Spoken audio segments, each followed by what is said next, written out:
Hello guys, welcome back. You're on Alpha Omega occasionally.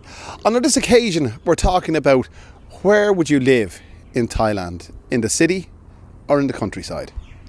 If you're interested in this, stay tuned. It's a pretty simple thing to be able to determine whether you live in the city or the countryside in Thailand, because there is only one city in Thailand, and that's Bangkok. Now, I know lots of you are going to argue the point. Chiang Mai, Pattaya, Nonthaburi, I can't even pronounce it correctly, ranks it. But Nonthaburi, I think I've pronounced that correctly, is more or less just an extension of Bangkok. Ranks it is the northerly suburb, if you like, not even a suburb, you wouldn't call it a suburb, but it's a northerly extension of this one massive urban area. And if you doubt what I'm saying about Bangkok being really the only city in Thailand, check it out. If you're looking for a definition of a primate city, Bangkok is the best example of a primate city anywhere in the world. And that's, well, if you can trust Google, that's what Google says. I've lived in Thailand. I have been living in Thailand for the last almost 11 years. And I can tell you that the next city, as it were, Chiang Mai, it's a town. It's not a city as such compared to Bangkok. It's nowhere near it. It doesn't have a metro. It doesn't have a public transport system that you would associate with a city, let's say. It's a wonderful place to live, absolutely, but it's nowhere near. You couldn't even compare it with Bangkok. So when you're looking at this comparison, whether you'd live in the countryside or live in the city, we're talking about Bangkok. We're talking about Bangkok compared to where we are here, which is Klong Lawang, Pontutini, which is exactly 43 kilometres from downtown Huy Quang. I better get out of the way, or will I? No, my wife is moving the car. I don't know what she's doing with it. But, I pride myself on being a bit of a geographical geek, let's say. One of the things that really annoys me about when people talk about Ireland, they say it's a small island. In fact, it's the 20th largest island in the world, number 20. So how could it be a small island? But that's besides the point. Ireland doesn't have... Well, Dublin isn't necessarily a primate city, if you're talking about the island, because the next largest city to Dublin is Belfast, which is about half the size of Dublin, and then Cork is half the size of Belfast again. So there's a primate city doesn't really exist there. If you're looking at examples in Europe, I suppose Paris could be considered a primate city, a massive urban area in Paris and the hinterland of Paris, and I think the next largest city is correct me if I'm wrong, I'm doing this from my own memory, Marseille. I don't know, I think that's about 1 million, 2 million. So Paris is an example of a primate city in Europe if you're looking for that. But Bangkok is the best example of a primate city anywhere in the world.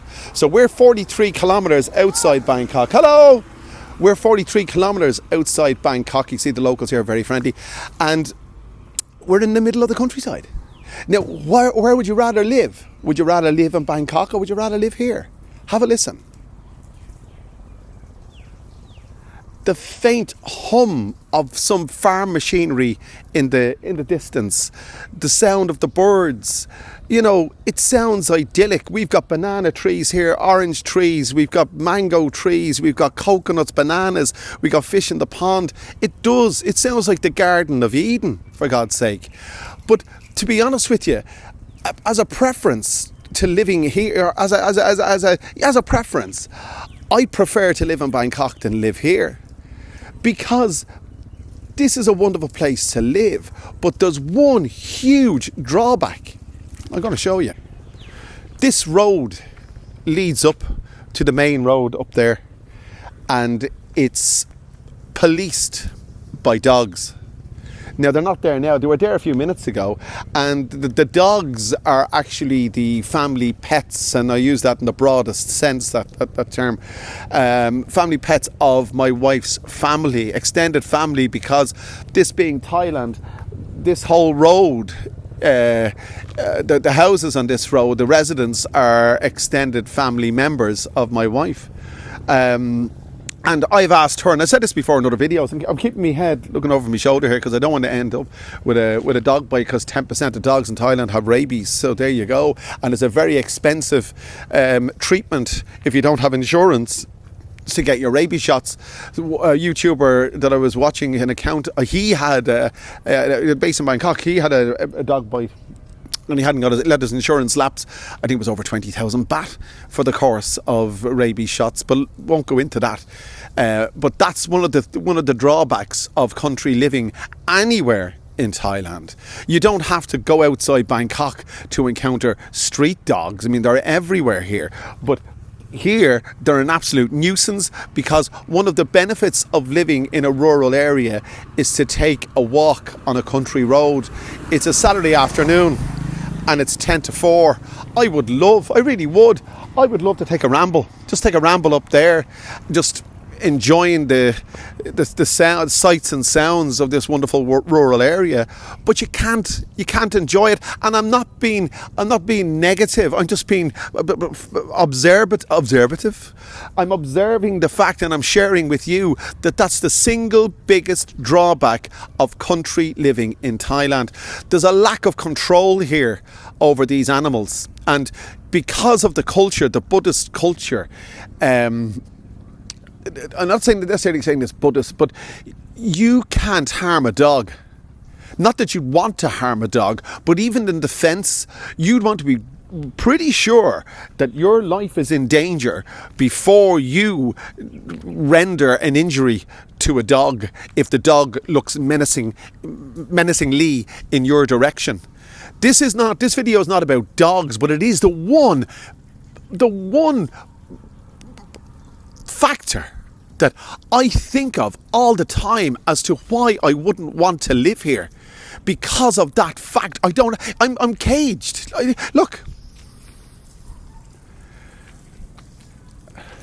that's the hacienda behind me, and that's safety. I can stay there. The dogs don't go in there. The dogs don't go in there. I can eat. Obviously I can go down this way. And that's just as bad. You can go. I remember going on a bike down there. There's rice paddy fields down there, and I don't know how far I got, but I was pursued by 2 or 3 dogs. A friend of mine who lives up here, he was on a motorcycle, and they got his ankle. He had his rabies shots. So the benefits of living in a rural area are completely outweighed by these dogs. And if it wasn't for that, it'd be a wonderful place to live. It is a wonderful place to live. It's nice, it's tranquil. Bangkok, as you know, has the same problem with dogs. But you can walk to your local 7-Eleven relatively safely. But the other thing about country living here, you can be by yourself. In any country environment, rural environment, you can be by yourself. You can be with your thoughts. It's pretty nice in that way. But remember that you'll be confined to your residence for a long period of time. If I want to go anywhere, I have to drive. And that means driving 500 metres. That's where 7-Eleven is, up there, 500 metres. I mean, come on, you don't want to drive 500 metres. You'd walk 500 metres. But as I said before, you can't. So another thing about rural areas here, you know, there's not really a lot going on. I mean, you're not going to find... One of the misnomers... I have to move in, there's a car coming. But one of the misnomers about Thailand is, you know, or Bangkok especially, there's bars here where you can meet girls and all that kind of stuff. And there are. But remember, bars are not part of Thai culture. There's no bars here. They only have bars in the Primate City of Bangkok and maybe the urban area of Pattaya and Phuket and places like the urban areas of there to cater for the Westerners. But if you make your way out and you live out in a rural area, there's no bars. Thais don't have bars as part of their culture. They drink in each other's houses. They drink on the side of the street on plastic chairs with aluminium tables. There's no... you're going to be way out there, way out there. Any Western comforts that you enjoy, Western culture comforts that you enjoy in Bangkok or Pattaya or Phuket or Chiang Mai, you can forget about them when you come to a place like Khlong Lawang, because there are no Western comfort cultural aspects. Yes, Rangsit is only a hop, skip and a jump away, but that's on the outskirts of Bangkok.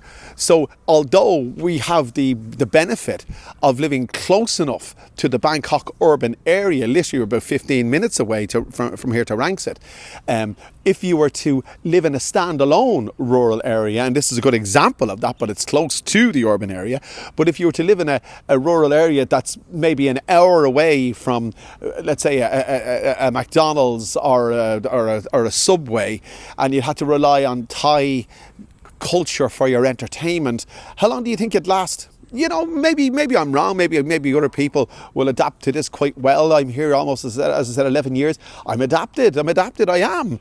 But I'm happy because I know I'm going back to Bangkok tonight and I don't have to stay here tonight. So there you go. For me, it's a fairly... There's the dogs. You hear them? They are. Hang on. Yeah, there's one up there. Look. You're probably not going to see this because I have a wide angle lens on this camera. It's not zoomed.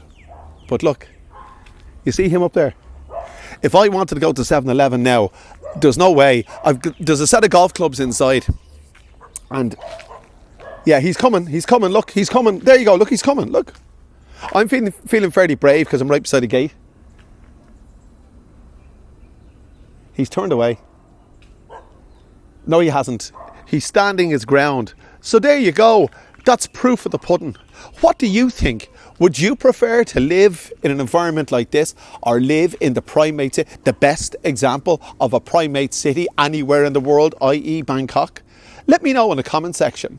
And guys, if you haven't subscribed already, if you have enjoyed this content, please click that subscribe button, and most importantly, click the like button and the share button. Do all those wonderful things, and I'll bring you back another wonderful video very soon. Thanks for joining me.